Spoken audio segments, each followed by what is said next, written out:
Welcome to the Nimbus Consulting Group's presentation on what to expect next fiscal year for state-mandated costs. This is an overview of the current governor's fiscal year 2010-2011 state budget proposal. This will include the January proposal and May revision. The governor released his fiscal year 2010-2011 state budget proposal on January 7th of 2010.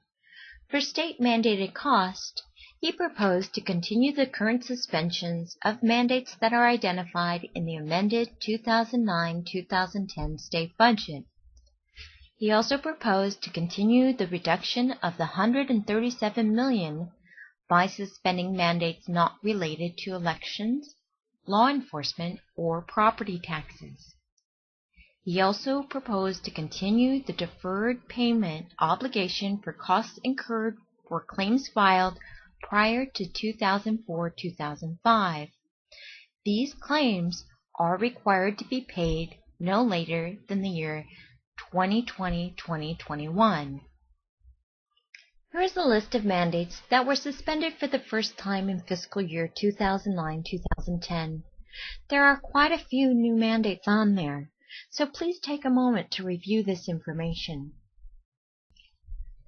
For a complete list of all of the mandates suspended during fiscal year 2009-2010 and that are being proposed to continue their suspension for fiscal year 2010-2011, please visit the following page on the State Controller's Office website.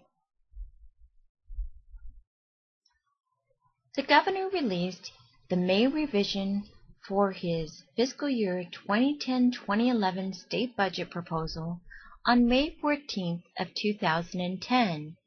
For the most part, for state-mandated costs, there are no large revisions. However, there is a $475,000 revision for the cost of funding the statewide cost estimate for a program known as In-Home Support Services 2. The Department of Finance is also requesting that several mandates be added to the suspension list for fiscal year 2010-2011. The Department of Finance requested that the following mandates be added to the suspension list for fiscal year 2010-2011. This would include the Mandate Reimbursement Process 1 and 2, the Open Meetings Act/Brown Act Reform Mandate, and the Handicap and Disabled Students 1 and 2 and Seriously Emotionally Disturbed Pupils, also known as AB 3632. So what's been happening at the state capitol? Well, both the Senate and the Assembly's Budget Subcommittee number 4 have adopted the Legislative Analyst's Office recommendation to reject the suspension of the program known as Local Recreational Area Background Screening. They did agree to give the local agencies fee authority to charge for that background screening.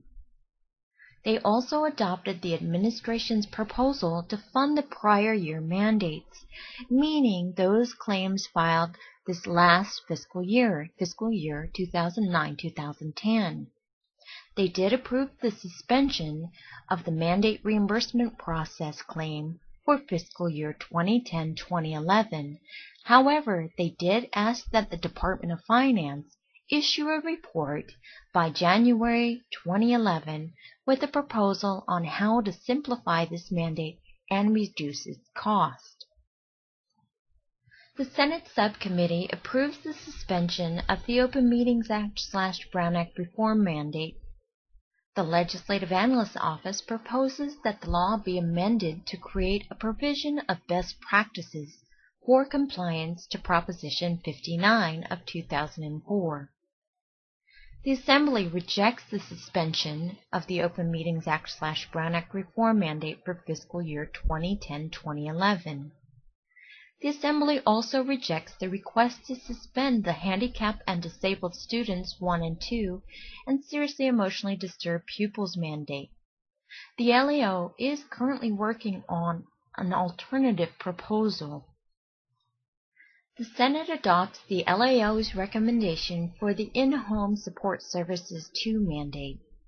The recommendation requests that the IHSS board be made optional and that the current funding for that board be redirected to pay the $475,000 for the state-mandated cost program. The Assembly also adopts the LAO's recommendation for IHSS 2. However, in both houses, Subcommittee Number 1 has the jurisdiction over this subject area.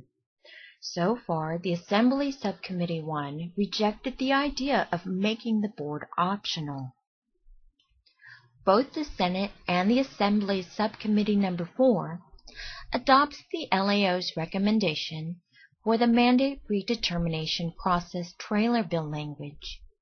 This language would make two significant changes to the current practice of the Commission on State Mandates regarding the mandate redetermination process. This would change the statutory process to allow the legislature the power to ask the Department of Finance to submit a request to the Commission on State Mandates to recommend a mandate for the redetermination process. It would also allow the Commission on State Mandates to open the issue of redetermination for mandate if there have been substantial and relevant changes to the law for that mandate. It should be noted that this presentation was made in May, and many changes may have occurred since then. But to summarize so far, it's most likely that the mandate reimbursement process will be suspended for fiscal year 2010-2011. The issue of the Open Meetings Act/Brown Act reform is still up in the air, and it is headed to the conference committees. The local recreational area background screening mandate will most likely not be suspended, but locals will be given fee authority so that they can charge applicants beginning in fiscal year 2010-2011. If this happens, then the state will no longer be required to reimburse locals for this cost. The Handicapped and Disabled Students 1 and 2 and Seriously Emotionally Disturbed Pupils mandate is still up in the air. A lot has to happen before any type of suspension can happen. The In-Home Support Services mandate still has a long way to go. The issue does fall on the Subcommittee 1 for both houses. The mandate redetermination language for the trailer bill has been approved by both houses. However, locals are requesting that this issue be heard in a public hearing. This is one that you'll want to keep your eye on. There are a couple of bills you should be aware of. AB 349 deals with the issue of mandate suspensions. AB 349 has already passed the Assembly and remains pending in the Senate Budget and Fiscal Review Committee. SB 894 really just changes those items that need to go into the Commission on State Mandates report to the legislature on the approved mandates. This bill has already passed the Senate Committee on Local Government and the Assembly. There's still a lot happening at the Capitol. Nothing's final yet. Talk to your consultant about your concerns and how this may impact your SB 90 claims for fiscal year 2010-2011. For your annual claims for fiscal year 2009-2010, these new suspensions will have no impact. The MRP and Open Meetings Act claim will be available to file for that fiscal year. We hope you found this presentation helpful.